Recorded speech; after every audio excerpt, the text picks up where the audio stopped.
Hi hello ಎಲ್ರಿಗೂ ನಮಸ್ತೆ, welcome back to my channel. ಎಲ್ಲರೂ ಹೇಗಿದ್ದೀರಾ? ಎಲ್ಲರೂ ಚೆನ್ನಾಗಿದ್ದೀರಾ ಅಂತ ಭಾವಿಸ್ತಾ ಇವತ್ತಿನ ವ್ಲಾಗ್ನ ಶುರು ಮಾಡ್ತಾ ಇದ್ದೀನಿ. ಇವತ್ತಿನ ವ್ಲಾಗ್ ಬಂದುಬಿಟ್ಟು ರಾಯರದು ವರ್ಧಂತಿ ದಿನದ್ದು ವ್ಲಾಗ್ ಆಗಿರುತ್ತೆ. ಅಂದರೆ ನಮ್ಮಲ್ಲಿ ಯಾವ ರೀತಿ ಇವತ್ತು ಪೂಜೆ ಆಯಿತು, ಹಾಗೆ ಏನೆಲ್ಲ ಅಡುಗೆ ಮಾಡಿದ್ದೆ, ಹೇಗೆ ನಡೀತು ಅಂತ ಎಲ್ಲನೂ ಕೂಡ ಇವತ್ತಿನ ವ್ಲಾಗಲ್ಲಿ ಶೇರ್ ಮಾಡ್ಕೊತಾ ಇದ್ದೀನಿ. ಮಿಸ್ ಮಾಡಿದೆ ಕೊನೆವರೆಗೂ ವಿಡಿಯೋನ ನೋಡಿ ಸಪೋರ್ಟ್ ಮಾಡಿ ಅಂತ ಹೇಳ್ತೀನಿ.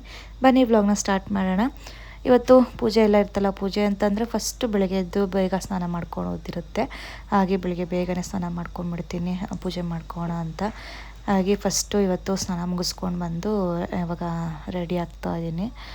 ಜಸ್ಟ್ ಇವತ್ತು ಮಾಯ್ಶ್ಚರೈಸರ್ ಅಪ್ಲೈ ಮಾಡ್ಕೊತೀನಿ. ಹಾಗೆ ಲಿಪ್ ಬಾಮ್ ರೆಗ್ಯುಲರಾಗಿ ನಾನು ಇಷ್ಟೇ ಅಪ್ಲೈ ಮಾಡ್ಕೊಳ್ಳೋದು, ಅದು ಸ್ನಾನದಾದ ನಂತರ ಅಷ್ಟೇ. ಅದು ಬಿಟ್ಟರೆ ರೆಗ್ಯುಲರ್ ಅಂತ ಏನಿಲ್ಲ, ಮನೇಲೇ ಇರೋದ್ರಿಂದ ನಾನು ಅಷ್ಟೊಂದು ಪ್ರಾಡಕ್ಟ್ಸ್ ಎಲ್ಲ ಏನು ಯೂಸ್ ಮಾಡೋದಕ್ಕೆ ಹೋಗಲ್ಲ. ನಿಮಗೆಲ್ಲ ಗೊತ್ತೇ ಇದೆ, ಕೇಳ್ತಾ ಇರ್ತೀರ ಯಾವುದು ಏನು ಅಂತ. ಯಾವುದೂ ಇಲ್ಲ, ಜಸ್ಟ್ ಇವಾಗ ಪ್ರೆಸೆಂಟು ಡಾಟ್ ಆನ್ ಕಿ ಅವ್ರದ್ದು ಮಾಯ್ಶ್ಚರೈಸರ್ ಒಂದೇ ನಾನು ಇವಾಗ ಯೂಸ್ ಮಾಡ್ತಿರೋದು ಫೇಸ್ಗೆ.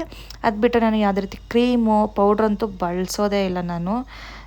ನಾನು ತುಂಬ ವರ್ಷದಿಂದ ನಾನು ಪೌಡ್ರ್ ಬಿಟ್ಬಿಟ್ಟಿದ್ದೀನಿ, ನಾನು ಬಳಸ್ತಾ ಇಲ್ಲ.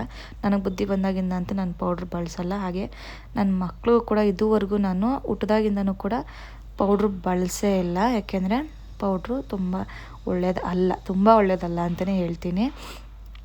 ಅದು ಅಷ್ಟು ಒಳ್ಳೆಯದಲ್ಲ. ಹಾಗಾಗಿ ನನ್ನ ಮಕ್ಳಿಗೂ ಸಹ ನಾನೇನು ಬಳಸಲ್ಲ. ಆದಷ್ಟು ನಾನು ಕಾಸ್ಮೆಟಿಕ್ಸಿಂದ ದೂರನೇ ಇರ್ತೀನಿ ಹೊರತು ಅದನ್ನು ಜಾಸ್ತಿ ಹತ್ರಕ್ಕೆ ತಗೊಳಲ್ಲ. ಇನ್ನೂ ಬೇಕು ಅಂದರೆ ಹೋಮ್ ರೆಮಿಡೀಸು ಇದೆಲ್ಲ ಟ್ರೈ ಮಾಡ್ತಾ ಇರ್ತೀನಿ. ಆದಷ್ಟು ನ್ಯಾಚುರಲ್ ಇರೋದಕ್ಕೆ ನನಗೆ ಇಷ್ಟ ಆಗುತ್ತೆ. ಓಕೆ ಬನ್ನಿ, ಬೆಳಗ್ಗೆ ಸ್ನಾನ ಎಲ್ಲ ಮುಗಿಸ್ಕೊಂಡು ಮೊದಲು ಕೆಲಸ ನಾನು ಮಾಡೋದೇ ಬಾಗಿಲು ತೊಳೆದು ಅರ್ಶಿನ ಕುಂಕುಮ ಇಟ್ಟು ರಂಗೋಲಿ ಹಾಕೋದು. ಹಾಗಾಗಿ ಆ ಕೆಲಸ ಮಾಡ್ಕೊಂಬಿಡೋಣ ಅಂತ ಇವಾಗ ಅದನ್ನೆಲ್ಲ ಕೂಡ ಕಂಪ್ಲೀಟ್ ಮಾಡ್ಕೊತಾ ಇದ್ದೀನಿ. ಯಾಕೆಂದರೆ ಅದೇ ನನಗೆ ತುಂಬ ಟೈಮ್ ಹಿಡಿಯುತ್ತೆ ರಂಗೋಲಿ ಹಾಕೋದೇ. ಹಾಗಾಗಿ ಇವತ್ತು ನೀಟಾಗೆಲ್ಲ ಒರೆಸ್ಕೊಂಡು ಆಚೆ ಕಡೆ ಹಿಂದಿನ ದಿನ ಆದಷ್ಟು ನೀಟಾಗಿ ಡೀಪ್ ಕ್ಲೀನ್ ಎಲ್ಲ ಮಾಡ್ಕೊಂಡಿರ್ತೀನಿ. ಹಬ್ಬದ ದಿನ ನಾನು ಏನು ಇಟ್ಕೊಳಲ್ಲ. ಯೂಶಲಿ ಅದನ್ನು ಪೂಜೆ ಮಾಡಬೇಕು ಬೆಳಗ್ಗೆನೇ ಬೇಗ ಇದ್ದು ಹಬ್ಬಗಳಲ್ಲಿ ಅಂತಂದಾಗ ನಾನು ಆದಷ್ಟು ಹಿಂದಿನ ನೀಟಾಗಿ ಡೀಪ್ ಕ್ಲೀನ್ ಮಾಡ್ಕೊಂಡಿರ್ತೀನಿ. ಆವತ್ತಿನ ದಿನ ಏನು ಮಾಡ್ತೀನಿ, ಮಾರನೇ ದಿನ ಹಬ್ಬದ ದಿನ ಜಸ್ಟ್ ನೀಟಾಗಿ ಒರೆಸ್ಕೊಂಡ್ಬಿಟ್ಟು ಅಲ್ಲಿ ಮಾತ್ರ ರಂಗೋಲಿ ಹಾಕ್ಕೊತೀನಿ. ಇಲ್ಲಾಂದರೆ ತುಂಬಾ ಕೆಲಸ ಹಿಡಿಯುತ್ತೆ. ಹಾಗಾಗಿ ಇವಾಗ ನೋಡಿ ಈ ರೀತಿಯಾಗಿ ರಂಗೋಲಿ ಹಾಕ್ತೆ. ಸ್ವಲ್ಪ ರಂಗೋಲಿ ಇವತ್ತು ಮಿಸ್ ಆಯಿತು, ಹೆಂಗೋ ಹಾಕೋಕ್ಕೋಗಿ ಹೆಂಗೋ ಆಯಿತು, ಬಟ್ ಇರಲಿ ಅಂತ ಅಂದ್ಬಿಟ್ಟು ಬಂದೆ. ಹಾಗೆ ಹಿಂದಿನ ದಿನವೇ ಹೂವೇನೋ ತರಿಸಿರಲಿಲ್ಲ. ಹಸ್ಬೆಂಡ್ ಫುಲ್ ಬ್ಯುಸಿ ಇದ್ದರು, ಅವರು ಕೂಡ ಲೇಟ್ ಆಯಿತು ಬಂದಿದ್ದು. ಹಾಗಾಗಿ ಮಾರ್ನಿಂಗ್ ತರಿಸ್ದೆ. ಹೆಂಗೂ ಬೇಗ ಎದ್ದಿರ್ತಾರಲ್ವ, ಮಗನೂ ಕೂಡ ಸ್ಕೂಲ್ಗೆ ಹೋಗ್ತಾನಲ್ವ, ತೊಗೊಂಡು ಬನ್ನಿ ಅಂತ ತಂದಿದ್ರು. ಅದನ್ನೆಲ್ಲ ಕೂಡ ಇವಾಗ ಎತ್ತಿಟ್ಕೊತಾ ಇದ್ದೀನಿ, ಪೂಜೆಗೆಲ್ಲ ರೆಡಿ ಮಾಡ್ಕೊಂಬಿಡೋಣ ಅಂತ ಅಂದ್ಬಿಟ್ಟು. ಮನೆ ಕ್ಲೀನಿಂಗ್ ಎಲ್ಲ ಆಗಿತ್ತು ಆಲ್ಮೋಸ್ಟು. ಜಸ್ಟ್ ಇವಾಗ ಹೂವು ಇಟ್ಟು ಪೂಜೆ ಮಾಡೋದು ಒಂದೇ ಬಾಕಿ ಇದ್ದಿದ್ದು. ಆಲ್ಮೋಸ್ಟ್ ಬೆಳಗ್ಗೆ ತಿಂಡಿ ಎಲ್ಲನೂ ಕೂಡ ಮುಗಿಸಿದ್ದೆ. ಮಗನೂ ಕೂಡ ರೆಡಿ ಮಾಡಿ ಅವ್ನಿಗೂ ಕೂಡ ತಿನ್ನಿಸಿ ಎಲ್ಲ ಆಲ್ಮೋಸ್ಟ್ ಎಲ್ಲ ಕೆಲಸ ಬೇಗನೆ ಮಾಡಿಕೊಂಡೆ. ಜಸ್ಟ್ ಇವಾಗ ಏನಿದ್ರು ಪೂಜೆ ಮಾಡೋದು ಒಂದೇ ಬಾಕಿ ಇದ್ದಿದ್ದು. ಹಾಗಾಗಿ ಹೂವೆಲ್ಲ ತಂದಿದ್ರಲ್ವ, ಹೂವೆಲ್ಲ ಇವಾಗ ನೋಡ್ತಾಯಿನೆಲ್ಲ ಎತ್ತಿಟ್ಕೊತಾಯಿನಿ. ಹೇಳಿದ್ದೆ ಈ ಥರದ್ದೇ ಬೇಕು ಅಂತ ಅಂದ್ಬಿಟ್ಟು. ನನಗೆ ಹೂವು ಜಾಸ್ತಿ ಇರಬೇಕು ದೇವರಿಗೆ, ಎಷ್ಟಿದ್ರೂ ಸಾಲದು. ನನಗೆ ಏನೋ ಒಂಥರ ಫುಲ್ ಖುಷಿ ಆಗಿಬಿಡುತ್ತೆ. ಅಷ್ಟಿಷ್ಟ ಮೊದಲಿಂದನೂ ಕೂಡ ನನಗೆ, ನಾನೊಂದು ಹೂವನ್ನು ಕೂಡ ಮಾಡ್ಕೊಳೋಕೆ ಇಷ್ಟಪಡಲ್ಲ ಅನ್ನೋದಕ್ಕಿಂತ ಇಂಟ್ರೆಸ್ಟ್ ಇಲ್ಲ ಅಷ್ಟೇ. ಬಟ್ ಹೂವು ಮಾತ್ರ ಮನೇಲಿ ನನಗೆ ಜಾಸ್ತಿ ಇರಬೇಕು. ಡಿಫ್ರೆಂಟ್ ಹೂಗಳು. ನಾನು ಹೋದ್ರಂತೂ ಇನ್ನು ಎಷ್ಟು ತಂದುಬಿಡ್ತೀನೋ ಗೊತ್ತಿಲ್ಲ. ಹಸ್ಬೆಂಡ್ ಆದರೂ ನಾನು ಹೇಳಿದಷ್ಟು ಮಾತ್ರ ತರ್ತಾರೆ, ನಾನು ಹೋದ್ರಂತೂ ನೋಡಿದ್ದೆಲ್ಲ ತಂದುಬಿಡ್ತೀನಿ. ಅಷ್ಟು ಇಷ್ಟ ಆಗುತ್ತೆ ಹೂವು ಅಂತಂದರೆ.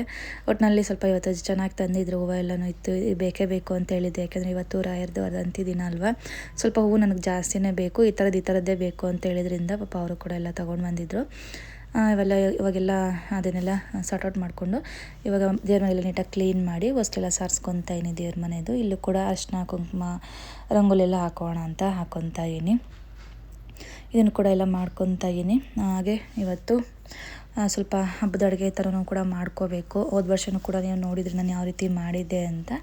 ಹಾಗೆ ಈ ವರ್ಷವೂ ಕೂಡ ಸೇಮು. ಕೆಲವರು ತುಂಬ ಗ್ರ್ಯಾಂಡಾಗಿ ಮಾಡ್ತಾರೆ, ಒಂಥರ ಹಬ್ಬ ಮಾಡ್ದಂಗೆ ಮಾಡ್ತಾರೆ. ಮತ್ತು ಕೆಲವರು ಸಿಂಪಲಾಗಿ ಮಾಡ್ತಾರೆ. ಅವರ ಶಕ್ತಿ ಅನುಸಾರ ಅವ್ರ ಇಷ್ಟದಂತೆ ಹೇಗೆ ಬೇಕಾದರೂ ಕೂಡ ಮಾಡ್ಬೋದು. ಆದರೆ ವರ್ಧಂತಿ ದಿನ ಆದಷ್ಟು ಮನೆಯಲ್ಲಿ ರಾಯರ ಫೋಟೋಗೆ ಹೂವು ಇಟ್ಟು ದೀಪ ಹಚ್ಚೋದ್ರೂ ಕೂಡ ಸಾಕು. ಆವತ್ತಿನ ದಿನ ದೇವರು ನಮಗೆ ನಾವೇನು ಕೋರ್ಕೊಂಡು ನೆರವೇರುತ್ತೆ ಅಂತ ಹೇಳ್ತಾರೆ. ಯಾಕೆಂದರೆ ಆವತ್ತಿನ ದಿನ ದೇವರು ಎಲ್ಲರ ಕೋರಿಕೆಗಳನ್ನು ಕೇಳ್ತಾರೆ ಅಂತ ಹೇಳ್ತಾರೆ. ಹಾಗಾಗಿ ಹೀಗೆ ಮಾಡಬೇಕು ಹಾಗೆ ಮಾಡಬೇಕು ಅಂತ ಏನೂ ಇಲ್ಲ. ನಮಗೆ ನಮ್ಮ ಶಕ್ತಿ ಎಷ್ಟಿದೆಯೋ ಅಷ್ಟು ನಮಗೆ ಎಷ್ಟಾಗುತ್ತೋ ನಮ್ಮ ಕೈಯಲ್ಲಿ ಅಷ್ಟು ಆ ದೇವ್ರಿಗೆ ಸೇವೆ ಮಾಡಿದ್ರೆ ಸಾಕು. ಬಟ್ ಕೆಲವರು ಅವ್ರಿಗೆ ಫುಲ್ಲು ಗ್ರ್ಯಾಂಡಾಗಿ ಮಾಡೋರು ಇರ್ತಾರೆ, ಅದು ಖುಷಿನೇ ಅಲ್ವಾ. ನಮ್ಮ ಕೈಲಿ ಎಷ್ಟಾದರೆ ಅಷ್ಟು ಮಾಡಿದ್ರೆ ಓಕೆ. ನಾನು ಕೂಡ ಪ್ರತಿ ವರ್ಷ ಇಷ್ಟೇ ಸಿಂಪಲಾಗಿ ಇಷ್ಟೇ ಚೆನ್ನಾಗಿ ಮಾಡ್ತಾ ಬಂದಿದ್ದೀನಿ. ಆಲ್ರೆಡಿ ನೋಡಿದ್ದೀರಾ ಅಂತ ಅಂದ್ಕೊತೀನಿ. ಹಳೆಯ ಸಬ್ಸ್ಕ್ರೈಬರ್ಸ್ ಯಾರಾದರೂ ಇದ್ದರೆ ಆಲ್ಮೋಸ್ಟ್ ನನ್ನ ಪೂಜೆಗಳೆಲ್ಲ ನೋಡಿರ್ತೀರ, ತುಂಬ ಇಷ್ಟಪಡ್ತೀರ ನಾನು ಮಾಡೋ ಪೂಜೆಗಳನ್ನ ಹೇಳ್ತಾ ಇರ್ತೀರ ಕಮೆಂಟಲ್ಲಿ. ಹಾಗೆ ಫೈನಲಾಗಿ ಅಲಂಕಾರ ಮಾಡೋ ಅಷ್ಟರಲ್ಲಂತೂ ತುಂಬಾ ಲೇಟ್ ಆಯಿತು. ಯಪ್ಪ, ಒಂದು ಹೂವು ಇಟ್ಟರೆ ಒಂದು ಹೂವು ಬಿದ್ದೋಗ್ಬಿಡೋದು, ಒಂದು ಹೂವು ಇಟ್ಟರೆ ಒಂದು ಹೂವು ಬಿದ್ದೋಗ್ಬಿಡೋದು. ಅದು ಮಾಡೋ ಅಷ್ಟರಲ್ಲಿ ನನಗೆ ಆಲ್ಮೋಸ್ಟ್ ಇದನ್ನೇ ಒಂದು 20 ಮಿನಿಟ್ಸ್ ತೊಗೊಂಬಿಟ್ಟೆ. ಯಾಕೆಂದರೆ ಅದು ಫುಲ್ ತಂದುಬಿಟ್ಟಿದ್ರು, ದಾರ ಕಟ್ಟಾಗೋದು, ದಾರ ಗಂಟಾಕಿ ಮತ್ತೆ ಅದು ಹಾಕೋ ಅಷ್ಟರಲ್ಲಿ. ಯಾಕೆಂದರೆ ಮತ್ತೆ ಅದು ನೀಟಾಗಿ ಕುತ್ಕೋಬೇಕಲ್ವ, ಬೀಳಬಾರ್ದಲ್ವ ಪೂಜೆ ಮಾಡೋ ಟೈಮಲ್ಲಿ ಆಗಿರ್ಬೋದು ಏನಾದರೂ ಹಾಗಾಗಿ ನೀಟಾಗಿ ಕರೆಕ್ಟಾಗಿ ಇವಾಗವರೆಗೂ ಕೂಡ ಇವತ್ತು ಇಟ್ಟಿದ್ದೀನಿ, ನಾಳೆವರೆಗೂ ಒಂದು ಹೂವು ಕೂಡ ಬೀಳದೇ ಇರೋ ಥರ ಇಡ್ತೀನಿ ನಾನು ಇಟ್ಟರೆ. ಅಷ್ಟೇ ನೀಟಾಗಿ ಇಡಬೇಕು. ಹಾಗಾಗಿ ಸ್ವಲ್ಪ ಟೈಮ್ ತೊಗೊಳುತ್ತೆ.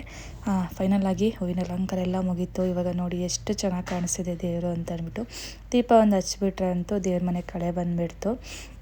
ಹೂವಿನ ಅಲಂಕಾರ ಮುಗಿದ್ಮೇಲೆ ಒಂಥರ ಚೆಂದ ದೇವ್ರ ಮನೆ.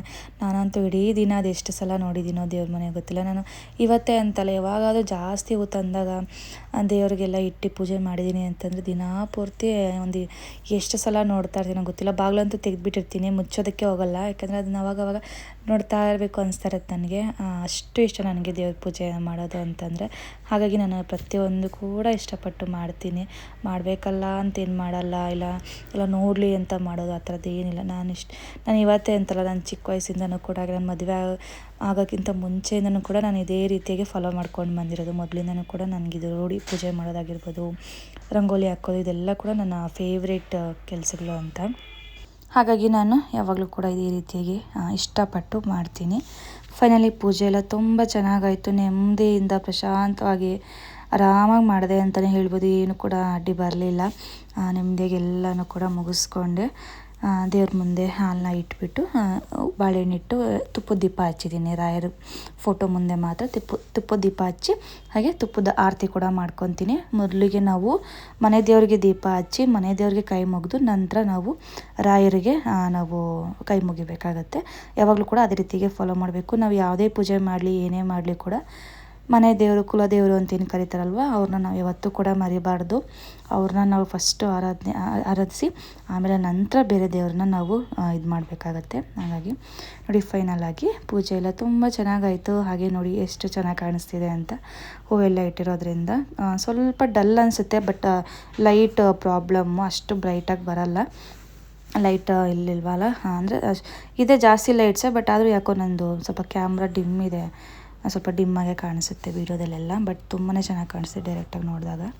ಹಾಗೆ ಪೂಜೆ ಎಲ್ಲ ಮುಗೀತು. ಬೆಳಿಗ್ಗೆ ತಿಂಡಿ ಒಂದು ಮಾಡಿದ್ದೆ ಅಷ್ಟೇ. ಇವಾಗ ಸ್ವಲ್ಪ ಸ್ಪೆಷಲ್ಲಾಗಿ ಏನಾದರೂ ಅಡುಗೆ ಮಾಡೋಣ ಅಂತ ಅಂದ್ಬಿಟ್ಟು ಕಿಚನ್ಗೆ ಬಂದು ಅಡುಗೆ ಸ್ಟಾರ್ಟ್ ಮಾಡ್ಕೊತಾ ಇದ್ದೀನಿ. ಹಿಂದಿನೇ ಪ್ಲ್ಯಾನ್ ಮಾಡ್ಕೊಂಡಿದ್ದೆ ಇದೆಲ್ಲ ಮಾಡೋಣ ಅಂತ ಅಂದ್ಬಿಟ್ಟು. ಹಾಗಾಗಿ ಕಾಳು ಸಾಂಬಾರು ಮಾಡೋಣ, ತುಂಬ ದಿನ ಆಗಿತ್ತು ಮಾಡಿರಲಿಲ್ಲ. ಸ್ವಲ್ಪ ಹಬ್ಬಗಳಲ್ಲಿ ಮಾತ್ರನೇ ಮಾಡೋದು ನಾನು ಈ ಥರದ್ದು, ಜಾಸ್ತಿ ಮಾಡೋದಕ್ಕೆ ಹೋಗಲ್ಲ. ಇನ್ನು ಹುರುಳಿಕಾಳು ಮೊಳಕೆ ಕಟ್ಟೋದೆಲ್ಲ ಮಾಡ್ತಾಯಿರ್ತೀನಿ. ಈ ಥರ ಮಿಕ್ಸ್ ಕಾಳು ಮಾಡೋದು ಹಬ್ಬಗಳಲ್ಲಿ ಸ್ಪೆಷಲ್ ಡೇಸಲ್ಲಿ ಮಾತ್ರ. ಹಾಗಾಗಿ ಇವತ್ತು ಮಾಡೋಣ ಅಂತ ಅಂದ್ಬಿಟ್ಟು ಕಾಳೆಲ್ಲ ಹಿಂದಿನ ದಿನ ನೆನೆಸಿಟ್ಟಿದ್ದೆ. ಅಲಸಂದಿ ಕಾಳು, ಬಟಾಣಿ, ಕಡಲೆಕಾಳು ಈ ಮೂರನ್ನು ಕೂಡ ನೆನೆಸಿಟ್ಟು ಈಗ ಅದನ್ನು ಬೇಯಿಸಿಟ್ಕೊತಾ ಇದ್ದೀನಿ. ಬೇಯಿಸ್ಕೊಂಡು ನಂತರ ಮಸಾಲೆ ಹಾಕಿ ಸಾಂಬಾರನ್ನ ಮಾಡ್ಕೊಳ್ಳೋಣ ಅಂತ ಫಸ್ಟು ಬೇಯಕ್ಕೆ ಇಡ್ತಾಯಿದ್ದೀನಿ. ಅದು ಬೇಯೋ ಅಷ್ಟರಲ್ಲಿ ಮಸಾಲೆ ಎಲ್ಲ ಏನು ಬೇಕೆಲ್ಲ ರೆಡಿ ಮಾಡಿಕೊಂಡು ರುಬ್ಬಿಟ್ಕೊಂಡು ಅಡುಗೆ ಮಾಡ್ಕೊಬೋದು ಅಂತ ಅಂದ್ಬಿಟ್ಟು ಮಾಡ್ಕೊತಾ ಇದ್ದೀನಿ. ನಾನು ಇವತ್ತಪ್ಪ ಏನೋ ಪ್ಲ್ಯಾನ್ ಮಾಡಿದ್ದೆ ಅಂದರೆ ಒಂದು ಸ್ವೀಟು, ಹಾಗೆ ಸಾಂಬಾರು, ಪಲ್ಯ ಮತ್ತು ಹೆಸರುಬೇಳೆ ಕಂಪಲ್ಸರಿ. ನಾವು ಯಾವುದೇ ಹಬ್ಬ ಪೂಜೆ ಏನೇ ಆದರೂ ಕೂಡ ಹೆಸರುಬೇಳೆ ಮಿಸ್ ಮಾಡೋದೇ ಇಲ್ಲ ನಾವು, ಅದಂತೂ ಪಕ್ಕ ಮಾಡೇ ಮಾಡ್ತೀವಿ. ಹಾಗೆ ಹೆಸರುಬೇಳೆ ಕೂಡ ನೆನೆಸಿಟ್ಟೆ, ಆದರೂ ಮಾಡ್ಕೋಣ ಅಂತ ಅಂದ್ಬಿಟ್ಟು ಇವಾಗ ಮಸಾಲೆ ಎಲ್ಲ ರುಬ್ಬಿಟ್ಕೊಂಡು ಇವಾಗ ಒಗ್ಗರಣೆ ಹಾಕ್ಕೊತಾ ಇದ್ದೀನಿ. ಕಾಳು ಸಾಂಬಾರಿಗೆ ಕುಕ್ಕರಲ್ಲೇ ಮಾಡ್ಕೊತಾ ಇದ್ದೀನಿ. ಎಣ್ಣೆ, ಸಾಸಿವೆ, ಕರಿಬೇವು, ಈರುಳ್ಳಿ, ಬದನೆಕಾಯಿ, ಆಲೂಗಡ್ಡೆ ಹಾಕ್ಕೊಂಡು ಈ ಸಾಂಬಾರಂತೂ ನಮ್ಮ ಮನೇಲಿ ನಮ್ಮ ಹಸ್ಬೆಂಡ್ಗಂತೂ ಸಖತ್ ಫೇವ್ರೇಟ್. ಅವ್ರಿಗೆ ಹುಳಿ ಸಾಂಬಾರೆಲ್ಲ ತುಂಬ ಇಷ್ಟಪಡ್ತಾರೆ. ಇದು ಕೂಡ ಕಡಲೆಕಾಳು ಸಾಂಬಾರು ಕೂಡ ಇಷ್ಟ. ಒಂಥರ ಕಾಳು ಗೊಜ್ಜು ಥರ ಮಾಡಿದ್ರು ಕೂಡ ಇಷ್ಟಪಡ್ತಾರೆ. ನಾನು ಇವತ್ತು ಸಾಂಬಾರು ಥರ ಮಾಡ್ಕೊಂಡಿದ್ದೀನಿ ಅಷ್ಟೇ, ಗೊಜ್ಜಿಲ್ಲ.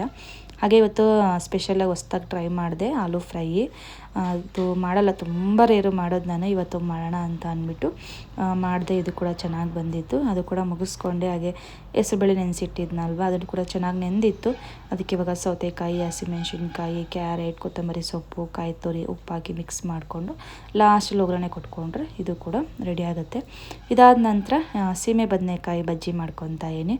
ನಮ್ಮ ಮನೇಲಿ ಈ ಬಜ್ಜಿ ಬೋಂಡ ಸ್ವಲ್ಪ ರೇರೆ, ಜಾಸ್ತಿ ಮಾಡಲ್ಲ ಆಯಿಲ್ ಐಟಮ್ ಅಂತ. ತುಂಬ ದಿನ ಆಗಿತ್ತು ಆಯಿಲ್ ಐಟಮ್ ಮಾಡಿ. ಓಕೆ, ಇವತ್ತು ಮಾಡೋಣ ಅಂತ ಅಂದ್ಬಿಟ್ಟು ಸೀಮೆ ಬದನೆಕಾಯಿ ಬಜ್ಜಿ ಮಾಡ್ತಾಯಿದ್ದೀನಿ. ಇದು ತುಂಬಾ ಚೆನ್ನಾಗಿರುತ್ತೆ. ಮಕ್ಕಳು ಅಂದರೆ ಬಜ್ಜಿ ಮೆಣಸಿನ್ಕಾಯಿ ಹಾಕೊಂಡು ತಿನ್ನಲ್ಲ, ಬಟ್ ಇವತ್ತದು ಮಾಡಿಕೊಟ್ರೆ ಆರಾಮಾಗಿ ತಿನ್ಬಿಡ್ತಾರೆ. ಖಾರ ಇರಲ್ಲ, ತುಂಬಾ ಚೆನ್ನಾಗಿರುತ್ತೆ. ಹಾಗೆ ಬಜ್ಜಿ ಮೆಣಸಿನ್ಕಾಯಿಗಿಂತ ನಾನು ಇದೇ ಮಾಡ್ಕೊತೀನಿ. ಸಖತ್ ಟೇಸ್ಟಿಯಾಗಿರುತ್ತೆ. ಫೇವ್ರೇಟ್ ಕೂಡ ಇದು, ಮನೇಲಿ ಎಲ್ಲರೂ ಕೂಡ ಇಷ್ಟಪಟ್ಟು ತಿಂತಾರೆ. ಒಂದ್ಸಲ ಟ್ರೈ ಮಾಡಿ. ನೀವು ಟ್ರೈ ಮಾಡಿಲ್ಲ ಅಂತಂದರೆ ಇಲ್ಲಿ ತೋರಿಸ್ತಾ ಇದ್ದೀನಿ ನೋಡಿ, ಇದೇ ಸೀಮೆ ಬದನೆಕಾಯಿ. ಫೈನಲಿ ಅಡುಗೆ ಎಲ್ಲ ರೆಡಿ ಆಯಿತು ನೋಡಿ. ಇಷ್ಟು ಮಾಡಿದ್ದೆ ಬಜ್ಜಿ, ಮತ್ತು ಮಕ್ಕಳಿಗೆ ಈ ರೀತಿ ಹಪ್ಪಳ ಅಂದರೆ ತುಂಬ ಇಷ್ಟ ಆಗುತ್ತೆ, ಆ ಥರದ್ದು ಮಾಡಿದ್ದೆ. ಆಮೇಲೆ ಆಲೂ ಫ್ರೈ, ಹೆಸರುಬೇಳೆ ಪಾಯಸ ಮಾಡ್ಕೊಂಡಿದ್ದೆ. ಇದು ಕುಂತು ಸಖತ್ತಾಗಿತ್ತು, ಜೊತೆಗೆ ಸಾಂಬಾರು. ಇಷ್ಟು ಇವತ್ತಿನ ಅಡುಗೆ ಅಂತ ಹೇಳ್ಬೋದು. ಫೈನಲಿ ಅಡುಗೆ ಎಲ್ಲ ರೆಡಿ ಆಯಿತು. ಊಟ ಮಾಡೋದು ಒಂದೇ ಬಾಕಿ ಇದು. ಹಾಗೆ ವ್ಲಾಗ್ ಕೂಡ ಇಲ್ಲಿಗೆ ಎಂಡ್ ಮಾಡ್ತಾ ಇದ್ದೀನಿ. ನೋಡಿದ್ರಲ್ಲ ಯಾವ ರೀತಿ ಇತ್ತು ಇವತ್ತಿನ ದಿನ ಅಂತ ಅಂದ್ಬಿಟ್ಟು. ಐ ಹೋಪ್ ನಿಮಗೆ ಇಷ್ಟ ಆಗಿದೆ ಅಂದ್ಕೊತೀನಿ. ನೆಕ್ಸ್ಟ್ ಸಿಗೋಣ. ಅಲ್ಲಿಗೂ ಕಾಯ್ತಾ ಇರಿ. Till then take care, bye by.